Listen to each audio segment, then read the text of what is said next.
It's a little bit different out here when you get Caitlin Clark treatment.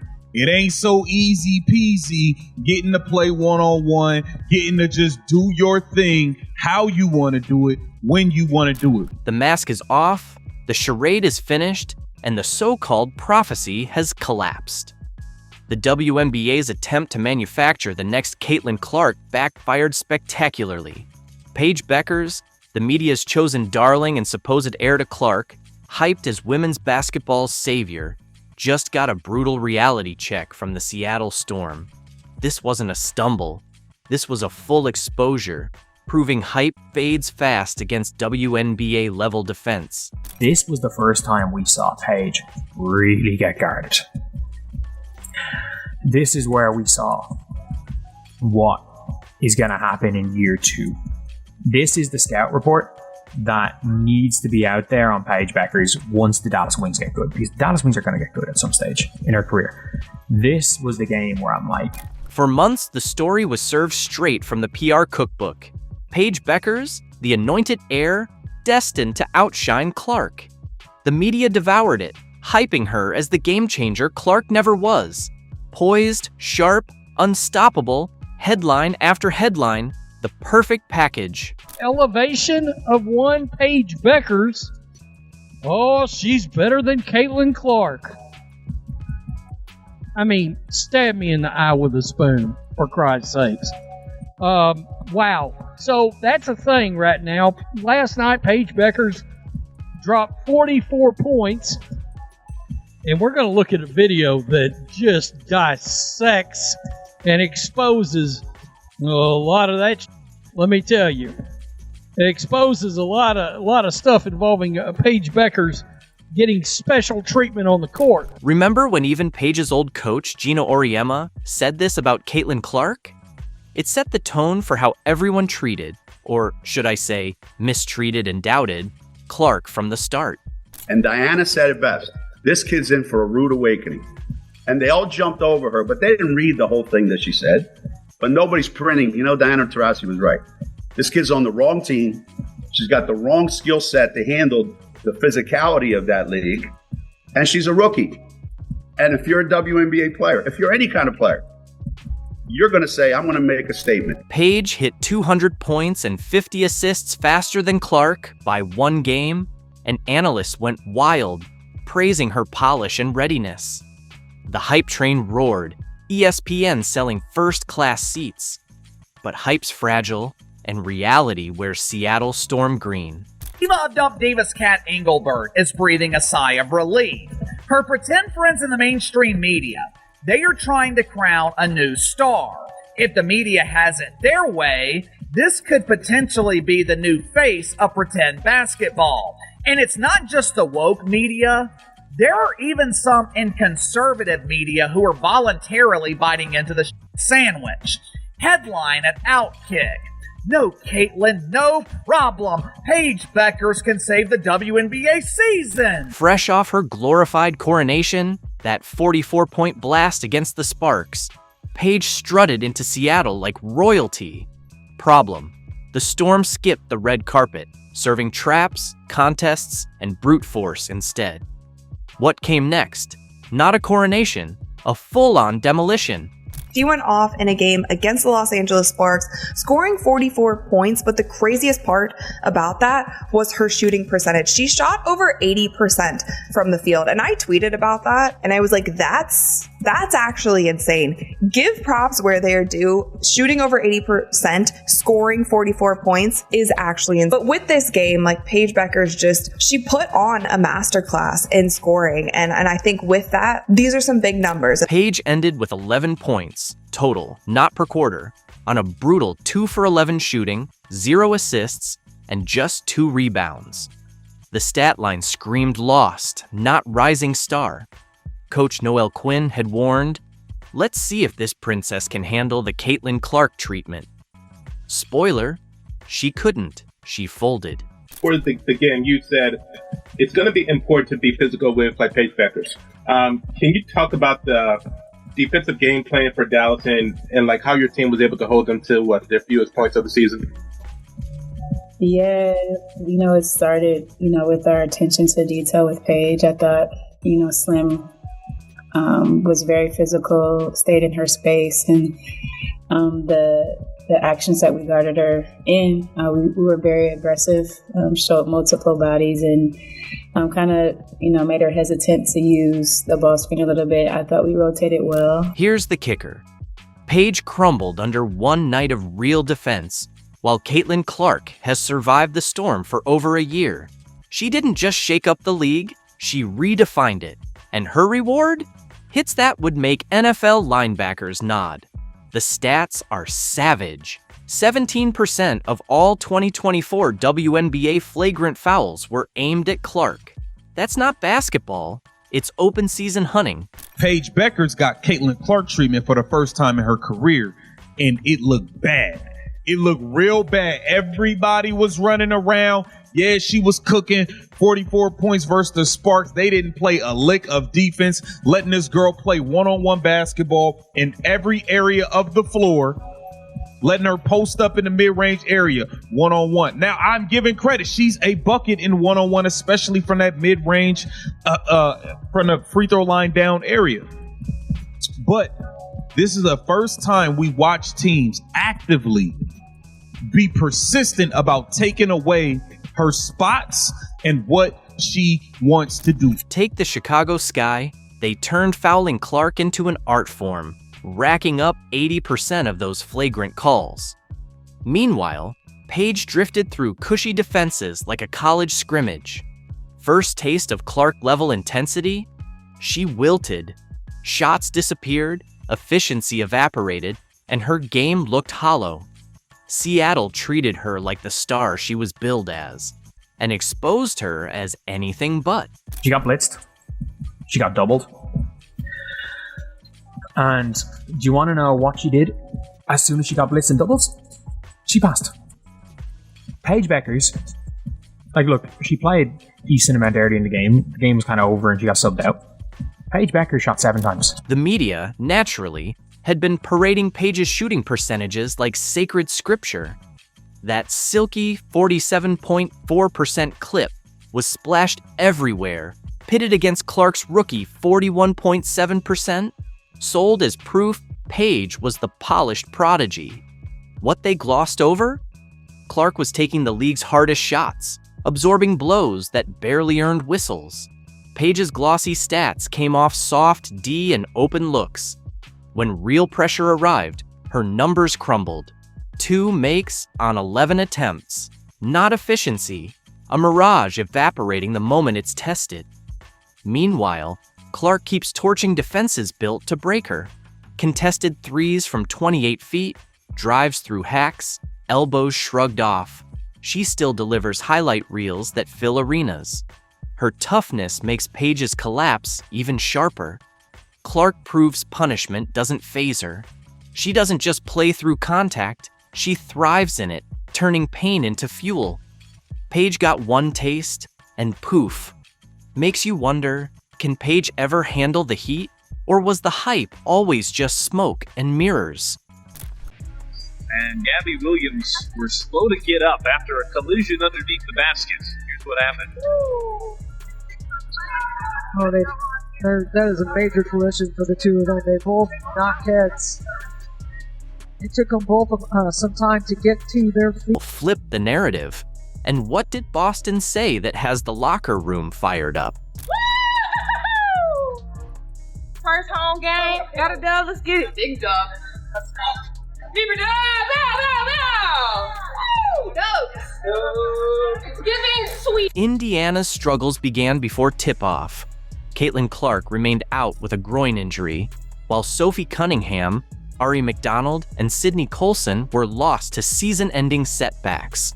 Chloe Bibby was also managing knee issues, leaving the Fever short on guards and forcing starters into heavy minutes. AB's been the one that's been most affected by all of our injuries. All of the point guards that know how to get her the ball and how they get it to her. And it's not just getting her the ball, it's where you get it to her. Getting it to her on time, on target, thinking one pass ahead, all that matters. And I thought today, her aggressiveness with the ball in her hands to the rim, getting into defenders, playing low to high, instead of high to low. When she plays like that, there's nobody that can stop her. And, she set the tone for us, really on both ends. She had the NECA assignment as well and set the tone for us on both ends. And, she was terrific. Beginning of a string of games against the teams you're competing for a playoff spot against. Did this game feel more important in that regard? And I guess how big was it to get a win in this one? Yeah, going into this game, we talked about that this was going to be a big game for us, considering the standings where Seattle was. But, going into the West Coast trip, right now we're just going to be focused on LA. That's kind of been our motto this entire season, is just focus on the game ahead of you, be where your feet are. And so starting tomorrow, we're going to be looking at LA. But, this next string of games is definitely important for us, but we got to take it one game at a time. Caitlin Clark's Nike logo reveal brought banners, shirts, and photo ops, a night built around her superstardom. The irony? Clark sat sidelined, watching as teammates fought to keep playoff hopes alive. Feels good. Got the pants, got the charms, necklace, zipper, everything. The Fever's thin rotation. Most expected only a close fight. It's special. There's very few people who get the opportunity to say that they have a logo and to make the impact that she makes, not just I think in the sport, but globally, just by being who she is. She's a connector. She brings people together, and I think for us to be a part of that, and whether it's as simple as being able to celebrate all of these things with her, or as much as walking out into the arena and seeing the whiteout on the chairs out there, it's really cool, and it's really special and I'm talking about it right now, and just feeling the intense gratitude for me personally, being in women's basketball, to be able to be a part of this moment and to celebrate with her. And Gabby Williams were slow to get up after a collision underneath the basket. Here's what happened. That is a major collision for the two of them. They both knocked heads. It took them both some time to get to their feet. Clutching her swelling forehead, the crowd fell silent. Losing her on top of 5 injuries felt like the breaking point. Happened on that play. Well, I didn't know exactly what happened when it happened. It was kind of just like a clash. But looking at the video, it just, Gabby and I ran into each other. Unfortunate, unlucky. I think we both have knots on our heads, so we both kept playing, so it's all right. Were you pretty dazed when you... Yeah. I think it's more of like, what just happened? Big, collision. I just need some time. Felt my face, felt a growing knot. So that doesn't feel good. Without her, Indiana's perimeter would collapse. Everyone knew survival hinged on her. Storm basketball. The new starters, Kelsey Fitzgerald, Lexi Hall. Something for the Fever. Minutes later, Hull reappeared, swelling visible but intensity unchanged. On her first possession, she dove for a loose ball, igniting. Still logged heavy minutes, even joking she looked beautiful with the lump. Getting back on the bench, was everybody just kind of staring at your forehead directly? I knew yeah. Everyone's like, you look beautiful. I was like, I know I look insane. But it honestly looks better now than it did when it first happened, so hopefully this goes down quick. Did you glance up at the video board to see it? Did you get a look at it? No, I could see it looking out. I could see it just from my own eyes. So I didn't need to look anywhere. I knew it was going to be big. No way. So it's in your peripheral vision? Yes. It was literally sticking out. It's still big right here, but it was bigger and I could see it. So they brought it down a little. Hull's decision to battle on spread Fever's identity that night. Lexi Hall gets hit in the head there at the beginning of the game, comes back in. If you could just speak to her toughness and what it meant seeing her fight through what sure was not very pleasant. I feel like Lexi's the definition of tough. Yes. I think when you just think of her as a player, the way that she hustles, she likes to get loose balls, extra offensive possessions. That's what she does. She got hit, she came back and just continued to contribute again, was a pest on defense, just making her presence felt, offensive rebounds, and that's just who Lexi is. Coach Stephanie White called the collision disgusting, but Hull unshakable. She said Hull never shows pain. She just gets up and competes every possession. Yeah, that was disgusting. I don't know if y'all saw it, but it's who she is. She's just a tough young woman who battles every possession, and you can never tell if if she's hurt, if she's injured, if she goes down, if she gets back up. She just always has the same expression, and she just plays her butt off. And I'm thankful that it wasn't worse, and thankful that she was able to come back. But she really kind of epitomizes the toughness and the grit of this team. Hull grabbed 9 rebounds and posted a team best plus 31. Her grit disrupting Seattle's flow and energizing patched lineups. Her return flipped the game from survival to statement, setting the stage for Boston, Sims, and Mitchell to take over. Your teammates, your coach, the GM, everybody just kind of talking about your toughness, I guess. So there's not really a good way to ask that question, but if you could just talk to me about that toughness and where that comes from. I mean, if I can play, if I feel like I can play, whether or not I look good or not isn't the problem. So, I think for me, it's just the team is the most important thing, getting wins the most important thing, and if I can contribute in any way I can, that's what I'm going to do. So, if it's playing a little injured, playing a little hurt, that is what it is. Awesome. Because it looked like Caitlin Clark went to Chicago and took the city over. It looked like she took the city over. People are showing up just to witness Caitlin Clark. It's like she's the damn Beatles. Angel, pray up. Me bound Reese, I hope you listening. It looks like that line was for my precious CC. How she pulled up in your... Remember that cringe Reebok ad where Angel Reese was all, come to your trap, take over your trap during All-Star Weekend? Yeah, about that. Caitlin Clark didn't just come. She stormed in, owned the joint, flipped the lights on, and turned Indy into her personal playground. Meanwhile, Reese? Nowhere. Another perfectly timed injury. The irony? Chef's kiss. Clark stole the spotlight in Reese's backyard, and Reese disappeared right when it counted.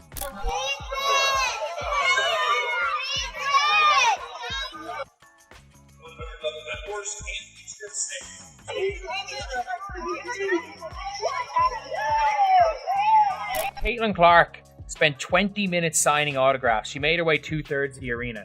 She signed literally hundreds of autographs.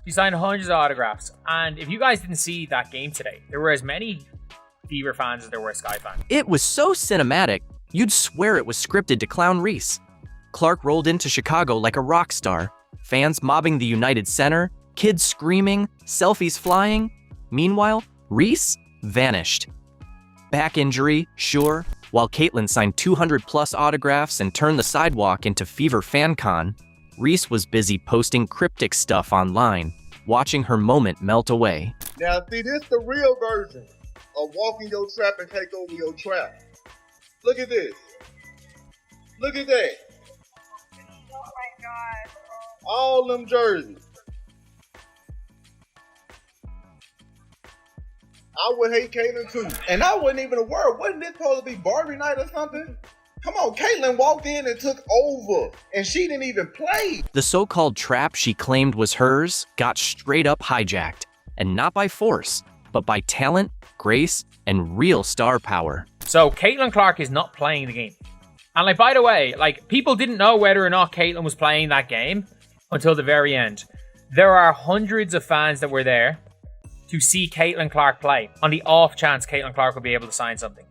She was there. She spent 20 minutes autographing everything. What happened to Miss Angel Reese? She's all in Indiana during All-Star, and her Reebok campaign, come to your trap, take over your trap. The contrast couldn't have been more brutal if it were scripted. Caitlin Clark, injured no less, was out there delivering for fans like a true star. Meanwhile, Angel Reese, the so-called face of Chicago, was a ghost during the city's biggest weekend. Clark showed up and shined. Reese vanished. This is what happens when you chase clout instead of building your own legacy. Eventually, the spotlight tells the truth. I think this what means when you walk into your trap and take over. She in your city. Oh no. Oh no. Oh no. I forgot about that tweet. Walk in your trap, take over your trap. I just realized that. I'm like, oh my God, there's no way they came out with that. And here's what really seals it. Caitlin Clark didn't even play. She didn't have to. Her presence alone stirred up a frenzy. Meanwhile, her Fever teammates took the floor and made a statement of their own. Money, Mitch! put him in a ditch, and Michaela Timpson treating the Chicago Sky like a bunch of Simpsons. Oh boy, oh boy, oh boy. Might be scorching hot right now. You have been so good on the road lately. 6 straight games, 24 points a game. How are you off to another hot start in a hostile environment? I think about just staying in rhythm. And when I stay in rhythm, about being aggressive.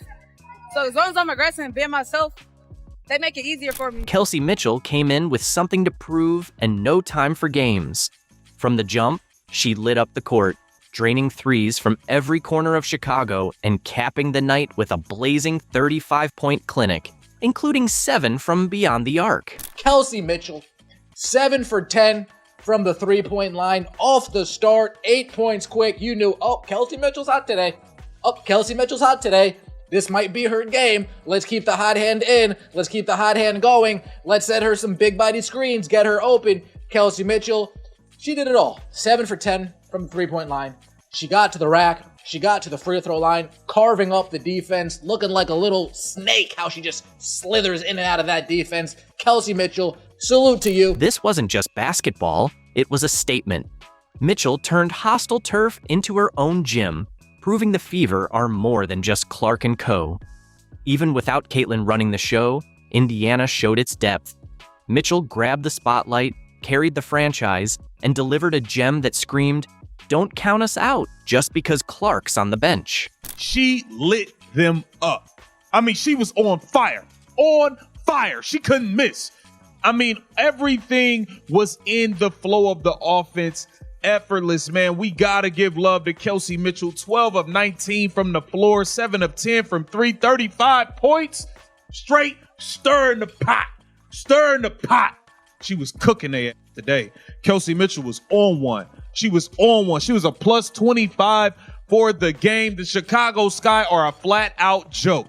This team is terrible. Aaliyah Boston didn't just show up. She took over. Her 14 points and 11 boards weren't flashy, but they were brutal. She owned the paint, dismantling Chicago's front court with smarts, strength, and surgical footwork. Every touch was a masterclass in making elite players look average. Cardoso running the floor. Gets denied by Boston, returning the favor. Boston finds the cutter. It's Timpson who lays it in. That ends the 11-0 run. Here's Mitchell. Flips it in, wide open Boston. And tracks it back down. Off to Boston. Backdoor, Mitchell the cut. And the finish. Tough bucket from Kelsey Mitchell. Get Kelsey Mitchell. While Boston dominated inside, Ari McDonald came off the bench and delivered again. 10 clutch points, cool under pressure, like she was built for big moments. She wasn't even part of the original plan, but now she's writing herself into Indiana's story. And this win? It wasn't luck. The Fever controlled the pace, shut down every Sky rally, and played with ruthless precision. This wasn't just a win, it was a statement. Here's Mitchell, who has 15 in the quarter and a season-high 6 made threes. Hull will fire and hit at the horn. Big finish to the third from Indiana. That 93-78 score, it flatters Chicago. This felt like a 30-point thrashing. The Fever dominated every category: shooting, rebounding, defense, energy, you name it. And they did it all without their franchise star. That's what real contenders do. No excuses, just execution. Meanwhile, Chicago, at home, season on the line, and they folded. Out-hustled, outshot, outclassed. Indiana hit nearly 50% from deep. Chicago barely cracked 31%. That's not just stats. That's culture, preparation, and mindset. Let's go. Let's go. Yep. The really good thing about having quality depth is when you don't have it, somebody else does. And KK? Yeah!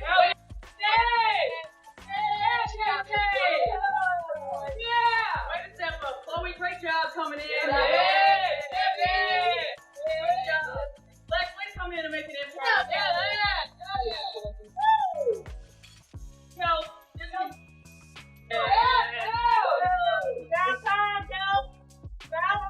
Indiana's bench came up big. Nalissa Smith and Lexi Hull gave key minutes that kept the momentum alive. They're not just filling space, they're keeping the standard high and letting the starters breathe. That depth matters in a playoff push. And defensively, the Fever forced 17 turnovers, turning the Sky into a panicked mess. Constant pressure, constant disruption. Indiana never let them settle. Indiana run after Chicago had cut it to 2. Poked away by Timpson. There's the deflection. Off to the races. Timpson finishes strong, forcing a timeout from Chicago. A 9-0 Indiana run, and the lead is back to 11. Michaela Timpson, the rookie, all season long, when she's gotten minutes here and there, has made the most of them. We've seen it on the offensive end. Then here, just getting her arms in the passing lane, the deflection, finishing a tough look. This wasn't just one bad night for Chicago. It was their 5th straight loss. Injuries, rotations, coaching chaos. It's all unraveling. A team built for the playoffs is now just fighting to stay relevant. The energy's off, execution is sloppy, and the coach looks helpless watching it all fall apart. The front office has a choice: rebuild or pray for a miracle. Meanwhile, Indiana's got stability, structure, and serious momentum. This wasn't just a win, it was a statement. The Fever are rising. Chicago? They just got exposed. Well, many of you have probably been waiting on this, as have I. But the WNBA All-Star Game ratings have come out, and all I could think of right off the bat was 4 little letters. F-A-F-O. F around and find out. JC Sheldon's hit on Caitlin Clark's groin sidelined the WNBA's biggest star during a crucial week and triggered a financial crisis the league is trying to conceal. The All-Star Game became a ratings flop, but the WNBA remains in denial. The link is clear, exposing the league's real priorities. So how badly did ratings fall without Clark? And what did the commissioner say? We have numbers for the most exciting, entertaining, overwhelmed with joy WNBA All-Star Game we have seen in quite some time. We have ratings for that disaster as well. There's good news and there's bad news. So what started this? On July 13th, JC Sheldon drove her knee into Caitlin Clark's groin during what should have been a routine play. Clark doubled over in pain. Referees saw it and did nothing. No call, no review. Footage shows how direct the contact was. Clark's grimace, her reaction, it wasn't accidental. It was a targeted hit that went unpunished. These referees was completely ridiculous. The referees was a complete disaster. And immediately grabbed the inside of that right leg. This wasn't the first time. All season, Clark has taken elbows, blindside hits, eye pokes, and hard fouls that others wouldn't. The pattern is clear. Players target her, and refs let it slide. It's open season on the league's biggest star. And last year, I noticed how much it was just Caitlin Clark. Caitlin Clark was taking all the hits. Caitlin Clark was taking all the abuse. But this year they've added Sophie Cunningham. She gets more flagrant fouls on her than anybody in the league besides Caitlin Clark. And Aaliyah Boston, she's been taking hits as well. But the worst thing is the consistency.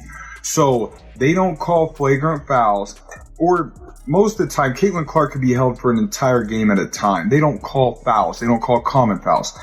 But then when it's the Indiana Fever, guess what? Touch foul here, touch foul here. They call absolutely nothing. When news broke that Clark was out of the All-Star Game, social media erupted. Fans blamed Sheldon's dirty play. But the real shock was the ticket prices. An instant, devastating financial hit. Caitlin Clark gets hurt, and guess what? Your demand vanishes because people ain't going to pay up to see these athletes that are ungrateful that their sport's growing. People aren't paying up for that. And we are here, right here. The tickets for this game, for this All-Star Game, they've dropped by 50%. Before Clark's injury, the All-Star Game was set for record ticket prices. averaging $262, with the cheapest at $121. It was the league's biggest payday until it wasn't. After the news, the get-in price plunged to $64, a 48% drop. Fans dumped tickets, unwilling to attend without Clark. You bleep around and find out what this league looks like without Caitlin Clark being involved in your biggest events. Kathy Engelbert, this should be a perfect example of why you need to get your officiating cleaned up, and you need to have a talk with your players in the league. And nobody's asking you to hold Caitlin Clark's hand. Just play fair. You know what this proves? The refs didn't just fail to protect Clark. They cost the league hundreds of thousands in ticket revenue. One missed call turned the WNBA's biggest event into a financial mess. And it exposed just how much the league depends on Clark. You see, this is exactly what we were talking about. WNBA All-Star ratings are in for 2025, and it is down 40%. 40% from last year. That's bad. That is really bad. We already watched the ticket prices drop by more than 50% because Caitlin Clark was not playing. This is bad news for the WNBA, and this should be a wake-up call. For the first time all season, Gainbridge Fieldhouse had empty seats during a major WNBA event. It was All-Star Weekend, yet patches of vacant chairs replaced the usual sea of Clark jerseys. Her absence sparked a fan boycott the league couldn't hide. Every Fever home game had sold out until now. It's clear fans sent a blatant message, a shot across thou bow. All right? And your ship, well, without Caitlin Clark, the WNBA and all their pay us what you owe us action, that action will sink. That action will sink. Clark brings more than crowds. She creates full-scale events. From packed restaurants to sold-out hotels, her presence transforms cities. When she was ruled out, fans flooded resale sites, taking big losses just to avoid a Clarkless game. Merch sales dropped, concession stands were overstocked, and local businesses lost major revenue. But when it comes to the vendors in the arena, the shops in the arena, they're not going to have the same amount of people patronize their business as they would if Caitlin Clark was there. The surrounding restaurants, the surrounding areas, the surrounding attractions, they're not going to have the same number of people patronize their business as they would if Caitlin Clark was healthy. Let's be real. This revealed what the league tried to hide. Without Clark, WNBA games are just regular matchups most fans skip. Even with stars like Wilson and Ionescu, interest tanked. But the worst was coming. TV ratings would soon show how many millions tuned out without Clark. The ratings fell tremendously, and it was an awful game. So that large percent of people who did not watch, they probably had a better Saturday than everybody else. We just got to be real. It was a glorified 4-point shooting contest in a layup line. It was terrible. It was a terrible product, and you guys should have taken it personal to show the world what you can do and show the world you are more than just Caitlin Clark, because the ticket prices dropped once it got announced that she wasn't playing. The All-Star flop confirmed what everyone knew, but the WNBA won't admit it. Ratings fell 36%, from 3.44 million in 2024 to 2.19 million in 2025, proving fans tune in for Caitlin Clark, not the league. Without her, promo efforts failed. It's not about basketball. It's about star power, and only Clark has it. We talk about leading up to this. The officiating, I think enough fans had it up to here with the league as a whole. People had it up to here. You got to understand. Caitlin Clark is getting beat up in these games. The refs aren't calling anything. Kathy Engelbert seems to have air between both of her ears. She seems to have pure air floating between her ears. And I think people are fed up. They were fed up with it. What made it worse? The pay us what you owe us stunt backfired. Warm-up shirts sparked online backlash, seen as tone-deaf entitlement. Players demanded more money while the one driving revenue, Clark, sat injured. Fans saw through it, knowing exactly who powers the league. It's not about one person, no matter how many times WNBA and Kathy Engelbert say so. That's virtue signaling in the most disingenuous form. It's Caitlin Clark. As soon as they educate the players on how to deal with this, not as petty, jealous petty hags, all will be better off. Yeah. Pay us what you owe us, they displayed on their shirts. Okay. First, they have to give the money back. They can receive smaller paychecks than they currently receive. Yikes. The viewership data reveals a harsh truth the WNBA can't spin. Regular games with Clark outdrew the All-Star game. Sky vs. Fever got 2.7 million, Liberty vs. Fever 2.22 million, and Fever vs. Liberty 2.2 million. Clark's presence means more than the league's top event. The Liberty know it too, meeting with Clark and her agent.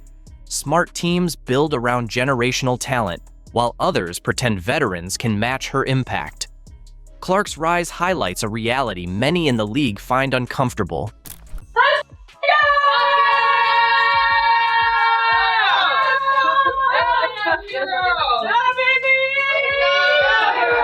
I mean, just a hell of a job, y'all. That was a big win. Okay? That was a big win. We stacked the deck. And it was a great team effort to beat DeWanna Bonner in her return to Gainbridge Fieldhouse. Had to feel great for the fans there to see her vanquished and not playing well, and Alyssa Thomas complaining all over the floor. Bonner booed in her return. Basketball karma hit hard when DeWanna Bonner returned to Indy after quitting the Fever mid-season. She was booed, held to just 4 points, and watched her replacement, Ari McDonald, explode for 27 in a 107 to 101 Fever win without Caitlin Clark. To top it off, Bonner's fiancée, Alyssa Thomas, taunted fans just before the Mercury got cooked. Turns out, karma doesn't miss.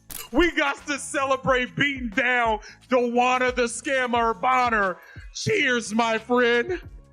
Cheers, buddy. DeWanna Bonner, I just want to start here. You stink. You stunk it up. You caused all that ruckus. I thought you stopped shooting threes hitting the side of the backboard when you took the Indiana Fever jersey off. DeWanna Bonner's return to Gainbridge Fieldhouse was no ordinary road game. It was a reckoning.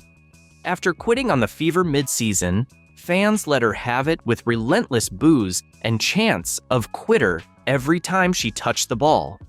The hostility was raw, personal, and impossible to ignore. Foul on Sophie Cunningham. That is her first team second. Coming in from Martin Phoenix, number 14.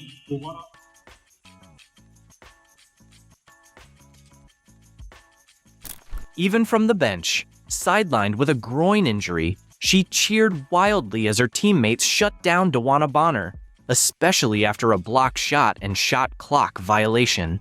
Her celebration said it all. This team was united, and Bonner's exit clearly still stung. Bonner battling with Hall.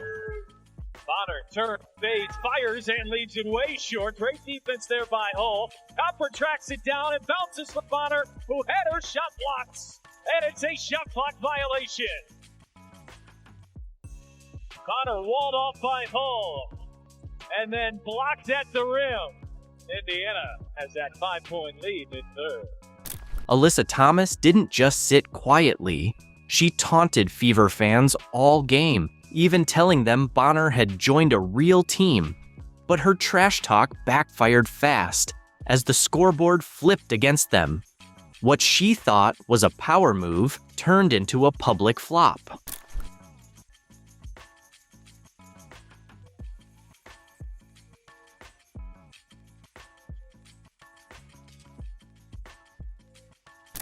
As Alyssa Thomas ramped up her taunts, trying to shield Bonner from the boos, the night unraveled perfectly for Fever fans. Bonner scored just 4 points, grabbed 1 rebound, and watched her real team fall apart. The karma was swift, and the Fever weren't just winning, they were sending a message: quit on us, and we'll make sure you regret it. Bonner booed in her return, which is to be expected considering the circumstances in which she left. And the players that have come in for the Fever are much better than Bonner was for them. Aerie McDonald has been a revelation. She was great in this one again. And Chloe Bibby looks like a perfect fit. So all in all, Fever fans have to feel pretty damn good about that win. With Caitlin Clark out, critics expected the Fever to crumble, but Aerie McDonald had other plans. Once overlooked, McDonald seized the spotlight, proving Bonner's exit was a blessing in disguise. The former Arizona star wasn't just filling in, she was rewriting the script.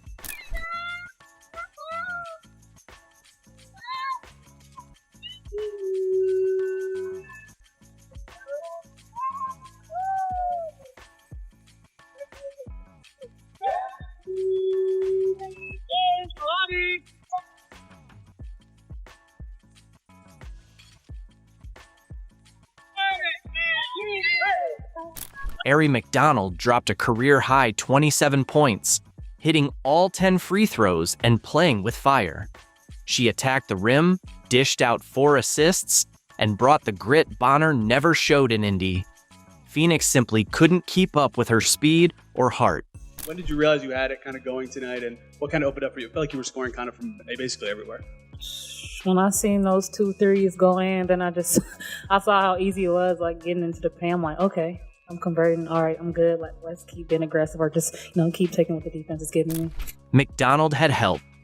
Chloe Bibby, on just a 7-day contract, stepped up with 10 key points, sharp shooting, and even snagged a steal. She made every minute count and proved she belonged. Indiana trailing by 9, trying to pick up the pace here, and Chloe Bibby hits a 3. Her in transition. Chloe Bibby's done this a million times in her time at Maryland and in practice. Sophie Cunningham nailed a clutch 4-point play and totaled 12, while Damiris Dantas added another 12 off the bench, capping it with a slick dream shake that left Alyssa Thomas in the dust. Mitchell, she's got the 5 fouls. Boston, Cunningham. Yes! And a foul! Sophie Cunningham! Give her 3, and she'll go for 4. Dantas battling, spins, fades, fires, and hits. Bibby, corner 3. Oh yeah! Cunningham. Yes! The irony? McDonald and Bibby were signed using the cap space freed by Bonner's exit. Instead of folding without Clark, the Fever found players who actually wanted to be there. Fighters, not fillers. Their chemistry and hustle overwhelmed Phoenix. And just when the Mercury thought they still had a shot, Aaliyah Boston stepped in to crush that hope. You gotta continue to step, okay? We ain't got no room for sliding back, okay? We no room for slippage. Every day, there's a sense of urgency, okay? I was proud of you guys, the way it was offensive and defensive substitutions, being ready to go with that. Everybody who came in made an impact. We had 5 in double figures, damn near 7. That's really, really good, y'all. I'm proud of you guys. I'm proud of you. Together, 3, 1, 2, 3, together. With the game still close in the 4th, Aaliyah Boston took over. Already solid with 22 and 12, she exploded for 17 in the final quarter, including a solo 10-0 run that buried the Mercury. This was her moment, and she made sure Phoenix never had a chance. So too has Aerie McDonald, who did not start the season with the Fever, but has really come on strong. Pass inside, it's a bullet. More contact there underneath. Ball hits the ground. Austin has a size advantage here. Wants the clear out, gets the clear out, gets inside, and pushes it home. Every bucket from Boston was a message. The Fever were more than just Caitlin Clark. She bullied her way to the line, hitting 10 of 13 free throws, finishing through contact, and punishing every Mercury misstep. This was championship energy. Teams have now erased double-digit deficits. 9:30 to decide a winner. Howard inside, Boston, deep position. Wow. Dangerous pass there by McDonald, rescued by Howard. Howard trots inside, left hand off the mark. Boston pulls it down and lays it in. McDonald has just had that look in her eyes here tonight, but it's Boston taking over in the fourth. No answer! Boston's dominance in the paint left the Mercury scrambling. They couldn't stop her footwork, her shot creation, or her control of the game. With her fourth straight double-double, a career best, she proved she's no longer just a top pick. She's the franchise anchor, stepping up exactly when it matters most.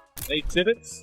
Only 15 three-point attempts and 6 makes for Phoenix from outside the line. Boston, step through, lays it in. You can't stop her.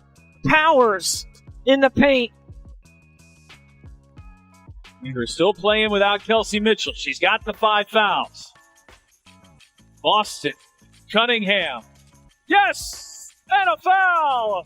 Sophie Cunningham! Gainbridge Fieldhouse erupted with every Aaliyah Boston bucket, the crowd feeding off her dominance in a playoff-like atmosphere.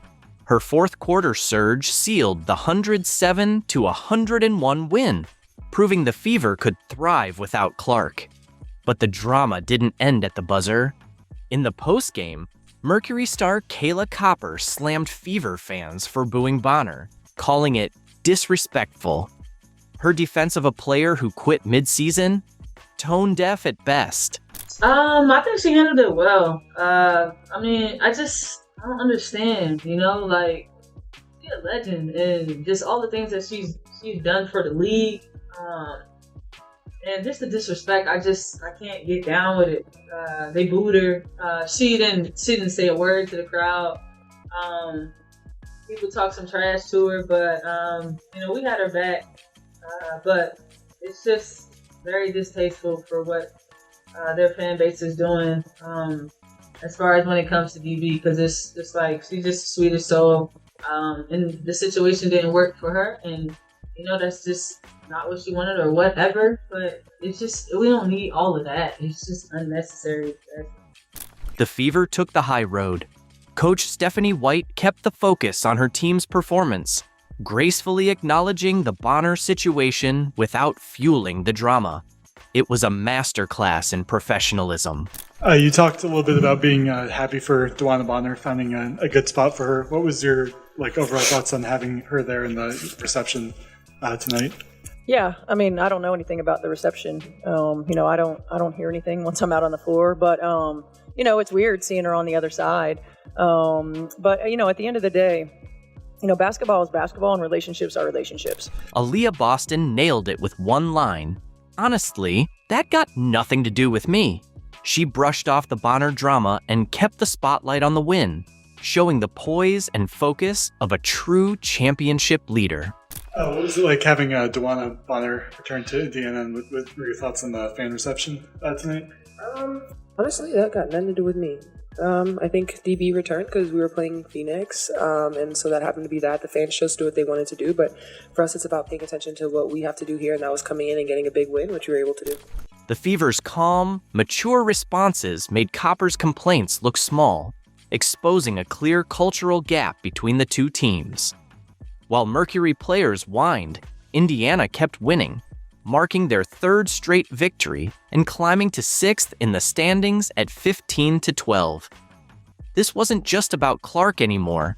The Fever proved they had depth, chemistry, and real playoff potential.